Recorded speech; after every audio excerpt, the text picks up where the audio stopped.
Helen here with Eyes on the Game, and I'm here being joined by the former WBO heavyweight champion, Joseph Parker. Great to see you again. I just spoke to your head coach, Kevin Barry.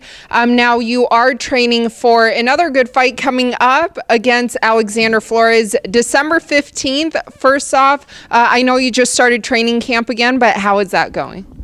It's going good. Training camp is going, I think, good so far.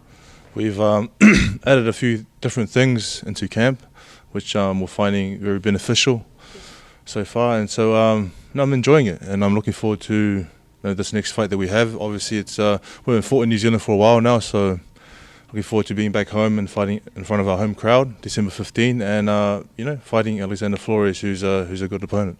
Yeah, it will be about 19 months since returning there. I know you last fought there May 2017. So, I mean, do you think that, having that home crowd will be very beneficial? It's always beneficial when you fight at home in front of the home crowd. They give you extra motivation, and they sort of push you when when you're in the ring and times do get hard.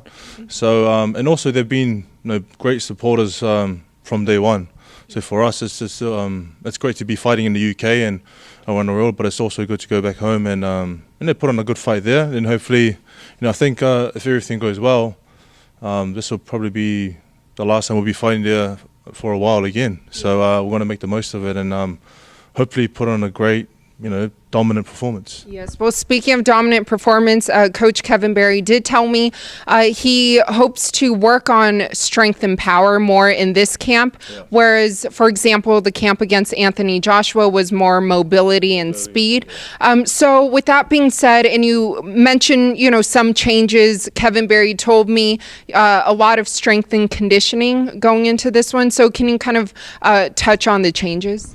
So, with this camp, the last camp for us against Dillian Whyte was a short camp, and for us, we feel that the sort of the duration of camp that's good for us is about 10 to 12 weeks, and so that one was 5 weeks. That was about 5 weeks here in Vegas. Yeah. But there's no excuses. We took it, and it was a great opportunity to get back to the top, but lost to the better person on the day. So, with this camp, we've got 3 sessions of strength and conditioning per week, and we're also doing a lot of heavy bag work, and Kev's implemented different things into the boxing sessions. So I feel like I said, it's only been 2 weeks. This is our 3rd week, but we're feeling great benefits from it, and I feel at the end of the camp we'll be at a different level of strength, power, and we'll still have the speed and mobility and movement.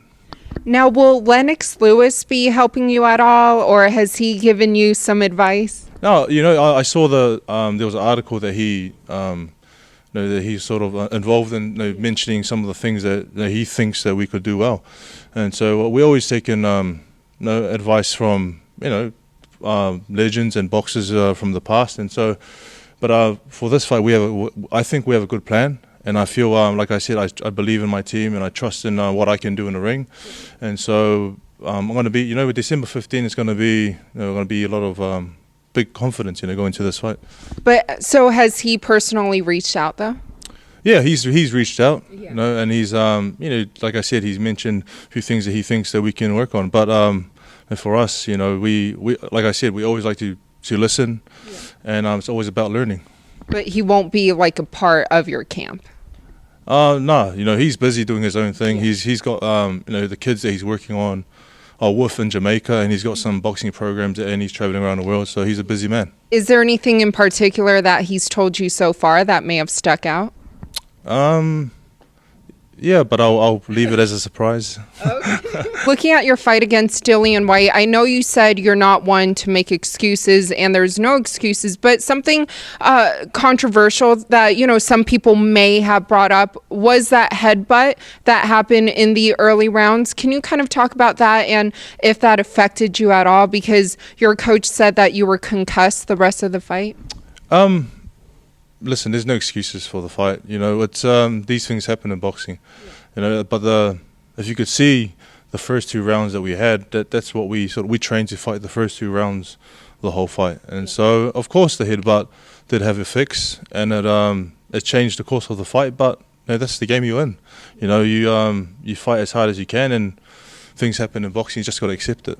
And he says if you are successful December 15th, you would like that rematch, and you guys just spoke about it? Yeah, I feel that Dillian Whyte's a good fighter, a great fighter, and I feel like there were a lot of questions that weren't really answered in the fight because of some of the things that happened. And so I feel, if everything goes well December 15, not looking too far ahead, a rematch will definitely be on the table if they want it, But we're looking at, we want to put on the best fights, and hopefully we can have a rematch.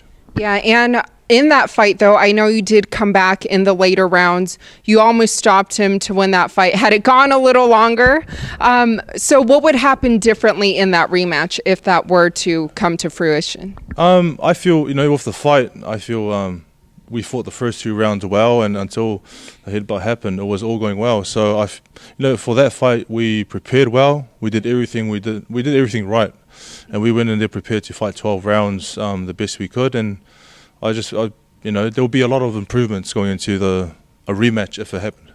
Now, despite the 2 losses, though, the 2 back-to-back losses, do you feel that there's a lot more pressure going into this fight, that in a way everything is kind of on the line? Yeah, it is. I feel there is pressure, but there's any pressure on you if you put on yourself. I feel if we do the things that we need to do in camp, prepare well mentally and physically, then we'll be okay. But coming off 2 losses, of course there's going to be pressure, and a lot of people say this and say that, and but for us it's about proving to ourselves and to our team and to our country that we can stay at the top and that we belong at the top. And come back from adversity. Now, looking at Alexander Flores, first off, I know you're still ranked in the top 10, but looking at him, some critics and some fans out there may be like, okay, well, yes, he's had, 13 knockouts, but he's ranked, I think, about 180, and he got knocked out by Charles Martin. So looking at him, though, what do you think of him as an opponent? Anyone that jumps in the ring, you got to respect him, and looking at his record, the Charles Martin fight, he took that and he said about, a week and a half, 2 weeks notice. And so I don't think anyone should take a fight in short notice. You got to prepare well. And saying that, though, his record is good. And for us, like I said, we want to fight everyone at the top. But it's just about who's available, and it's about who makes sense, and it's about who wants to fight. And like we said, we wanted the rematch straight away. We wanted to, there's other fighters, but I think he's the one who put up his hand and said, hey, I want to fight Joseph Parker. I feel like I can knock him out and beat him. And so for us, having someone like that who's hungry to win, is going to put up a great performance and a great fight. And you are still very young, though. So how does it make you feel when people are saying, okay, this fight, there's so much on the line, he can't afford another loss, and even bring up the word retirement? Yeah, retirement is far from our plans. Our plan is to keep fighting hard, and we want to be 2-time world champion. We want to be unified champion. So that's the goal for myself and the team. So retirement's, So you just ignore the retirement. The negativity, right? You have to. There's always going to be negativity and positivity. With everything, not only myself and sports people. It's everyone in the world in life. So, but for me, I think it's very important to get a win, and in a good fashion. Coming off 2 losses, but. Things happen in boxing, you never know, but the only thing I can control is training hard, being in great shape, and going in there focused on the job. So what can your fans expect on December 15th? They can expect a great fight.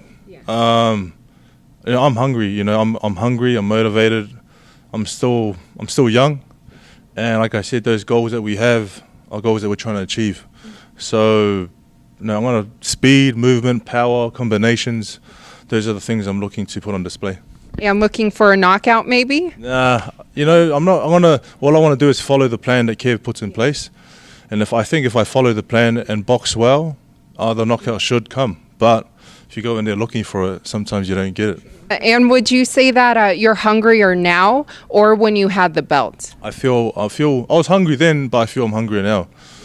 I'm hungry to reach those goals that we have, but also hungry physically because I haven't eaten this morning. No, I had porridge. Oh, that does not last long. Trust me, I used to eat that every morning. And then lastly, I know 2 weeks before your fight, you will be watching ringside Deontay Wilder, Tyson Fury. Can you kind of, give your thoughts on that fight? I feel that's going to be a fantastic fight for the heavyweight division. I have a lot of respect for both fighters. I'm actually good friends with both fighters. So for me, it's just may the best man win, and it's an interesting fight. And so there's going to be a lot of people there. It's one of those fights where it's gonna change the course of the heavyweight division depending on who wins. True. And we're going to be fortunate to be there. Myself, Kevin, Taylor, his son, I think, and my promoter will be there. So we're going to be there as friends, but also as boxing fans of the heavyweight division, fans of both fighters. And so I look forward to it. It's going to be a great fight. And all your fans are looking forward to your fight and your return to New Zealand December 15th against Alexander Flores. Once again, as always, great to talk to you. Fury's one, Return of the Mac. What's my one? Is there a return of the... Return of the Parker? Wait, oh yeah, Return of the Samoan Hulk. and the secret to that is eating porridge. Porridge in the morning. Thank you.